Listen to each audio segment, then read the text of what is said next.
ఒకవేళ నేను ఆ రోజు ఇలా ఒకసారి ప్రభు ఉచ్చలో బాప్తిజం తీసుకో అనే పదం తప్పైతే నేను దాన్ని కొంచెం సరి చేసుకుని ఈరోజు ప్రభు ఉచ్చలో బాప్తిజం తీసుకోండి, ప్రభు ఉచ్చలో బాప్తిజం తీసుకోండి, ప్రభు ఉచ్చలో బాప్తిజం తీసుకోండి 3 సార్లు చెప్తాను.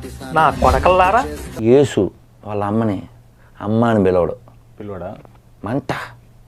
నాన్న ఎవరో ఎంతమంది దానిలో చెప్పుకోలేని స్థితిలో ఇతను పెట్టిందిగా. ఆవిడ ఎలా ఓ గొప్ప స్త్రీ అవుద్ది చెప్పు, ఓ గొప్ప తల్లి అవుద్ది చెప్పు. ఎవరికి పుట్టిన బిడ్డరా ఎక్కెక్కి ఏడిచాడని ఎవరికి కన్నది? చరిత్ర ఏమన్నా ఉందా? ఎవరికి కన్నది? అతని పేరు జోసెఫ్, కార్పెంటర్. పెళ్ళికి ముందు ఈవిడికి పిల్లోడు. అంటే వీళ్ళు ఏమంటారు? దేవుడు కమ్ముకున్నాడు, యెహోవా కమ్ముకున్నప్పుడు పుట్టాడు అని చెప్తారు. దానికి ఏం ఎవిడెన్స్ ఏం లేవే. చరిత్ర ప్రకారం అయితే ప్యాంతర్ అనే ఆయన జర్మనీ సైనికుడి ద్వారా ఈ పిల్లోడు పుట్టాడని.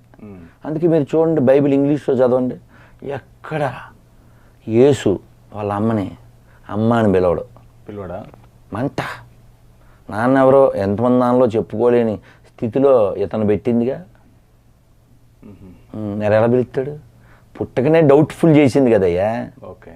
అయితే చాలామంది గతంలో కొంతకాలం క్రితం మతోన్మాదుల మీద మేము వీడియో చేసినప్పుడు కొందరు పెద్దలు ఇచ్చినటువంటి సలహా మేరకు మేము ఆగడం అనేది జరిగింది. కానీ మరలా ఈరోజు ఎందుకు మళ్ళీ వారి మీద మాట్లాడుతున్నానంటే, దేవుడిచ్చిన ప్రేరణ బట్టి మరలా మేము ముందుకు రావడం జరిగింది.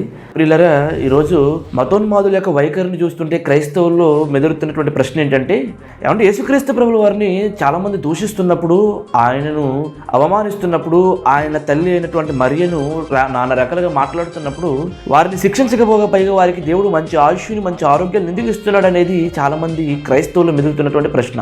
సరే, యేసుక్రీస్తు ప్రభుల వారిని దూషిస్తున్నటువంటి వారు ఎంతోమంది, ఉదాహరణకు కరుణాకర్ సుగ్న గారు కానీ, లేకపోతే రాధా మనోహర్ దాస్ గారు కానీ, ఇలా చాలామంది యేసుక్రీస్తు ప్రభుల వారిని తెల్లారు లేచినప్పటి నుండి సాయంత్రం అయ్యేంత వరకు వీళ్ళు యేసుక్రీస్తు ప్రభుల వారిని ఏదో ఒకటి దూషిస్తూనే ఉంటారు. క్రైస్తవం దూషిస్తుంటారు, సేవకులు దూషిస్తుంటారు. అయితే ఇలాంటి వారిని దేవుడు ఎందుకు ఏం చేయట్లేదు? ఇలాంటి వారిని దేవుడు ఎందుకు శిక్షించట్లేదు? ఎందుకు ఇలాంటి వారికి దేవుడు మంచి ఆయుష్ను ఆరోగ్యం ఇస్తున్నాడు?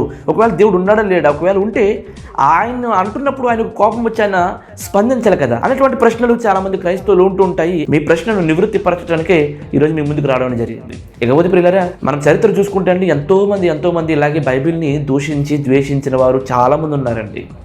ఉదాహరణకు బ్రదర్ భక్త సింగ్ గారు బైబిల్లో పేజీలన్నీ కాల్చేసి అట్ట బాగుందని దాచుకున్నారు. ఒకనొక సందర్భంలో అట్ట మీద పరిశుద్ధ గ్రంథం అనేటువంటి ఒక మాటకు ఆకర్షితులయ్యి బైబిల్ గ్రంథాన్ని చదివిన తర్వాత అతడు ఒక క్రైస్తవుడిగా మారాడు. ప్రపంచవ్యాప్తంగా సుమారు 10,000 సంఘాలను, అనగా 10,000 చర్చలను స్థాపించిన ఏకైక వ్యక్తిగా మనకు భారతదేశంలో ఆయన కనబడుతున్నాడు. రెండో విషయానికి వస్తే ఆర్ఆర్కే మూర్తి గారు నిష్ట కలిగినటువంటి బ్రాహ్మణ కుటుంబంలో పుట్టి బైబిల్లో తప్పులున్నాయని వెతికే ప్రయత్నం చేశాడు ఆయన. అలా ఆ ప్రయత్నంలో భాగంగా ఒకసారి యోహాను సువార్త చదివినప్పుడు ఆయనలో మార్పు వచ్చింది. నిష్ట కలిగినటువంటి బ్రాహ్మణ కుటుంబంలో పుట్టినటువంటి ఆర్ఆర్కే మూర్తి గారు క్రైస్తవ్యంలోనికి ఆయన రావడం అనేది జరిగింది. క్రీస్తుని ఆయన అంగీకరించడం అనేది జరిగింది. ఆయన మాట్లాడుతూ ఒకనొక సందర్భంలో ఆయన ఉన్నాడంటే, నేను బైబిల్లో తప్పులను వెతికే ప్రయత్నం చేయాలనుకున్నాను కానీ బైబిలే నాలో తప్పులను వెతికిందని చెప్పాడండి. ప్రియ శ్రోతలు బాగున్నారా అని సరళమైనటువంటి మాటలతో రేడియో ద్వారా ఎన్నో వేల మందిని దేవుని వైపుకు తిప్పినటువంటి గొప్ప భక్తుడు రెవరెండ్ ఆర్ఆర్కే మూర్తి గారు. ఇకపోతే ప్రియులారా, మూడో విషయానికి వస్తే రెవరెండ్ పురుషోత్తం చౌదరి గారు అనేటువంటి ఆయన రోడ్డు మీద దొరికిన బైబిల్లోని చిన్న కాగితాన్ని బట్టి బైబిల్ చదవాలనేటువంటి ప్రేరణ కలిగిన వారై పూర్తిగా బైబిల్ చదివి ఆయన క్రైస్తవుడిగా మారడం అనేది జరిగింది. ఈయన ఒరిస్సా ప్రాంతానికి సంబంధించిన వ్యక్తి.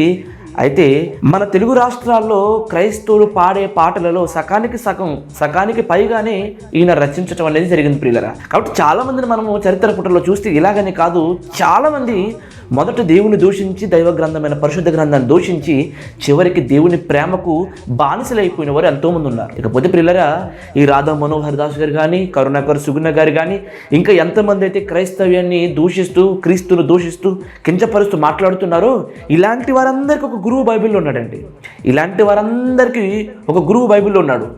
ఆయనతో పోల్చుకుంటే అసలు వీళ్ళు చేసే పనులు, వీరు పడుతున్నటువంటి పన్నాగాలు, కుట్రలు ఆయనతో పోల్చుకుంటే అసలు ఏమాత్రము కూడా పొంతననేది ఉండదు. ఎవరా గురువు అనేది మీకు చెప్తాను, జాగ్రత్తగా ఆలకించండి ప్రియులరా. చెన్నాసియాలోని తార్సూసు పట్టణంలో జన్మించాడండి రోమ పౌరుషత్వం కలిగిన వాడు బెన్యామీను గోత్రికుడు. పరిచయులలో ప్రధానుడైనటువంటి, పరిచయులలో ముఖ్యుడైనటువంటి గమలీయేలు పాదముల దగ్గర సకల విద్యను, సకల ప్రావీణ్యతను నేర్చుకున్నవాడండి. యూదా మతం విషయంలో చాలా నిష్ట కలిగినటువంటి పరిచయుడికి మారాడు. ఒక రకంగా మత పిచ్చోడు అయిపోయాడండి. మత పిచ్చి పట్టేసింది. మత పిచ్చి పట్టేసినటువంటి యొక్క వ్యక్తి ఏం చేశాడు తెలుసా? యెరూషలేములో ఉన్నటువంటి క్రైస్తవులందరినీ చెదరగొట్టాడండి.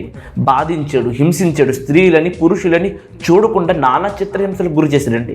యెరూషలేములో క్రైస్తవులను చెదరగొట్టిన తర్వాత దమస్కులో ఉన్నటువంటి క్రైస్తవులను కూడా బంధించి, బాధించి యెరూషలేములకు తీసుకురావాలనుకున్నాడండి. ఒకనొక రోజు తన సహచరులందరితో కలిసి దమస్కునకు ప్రయాణమయ్యాడు. ఎందుకో తెలుసా?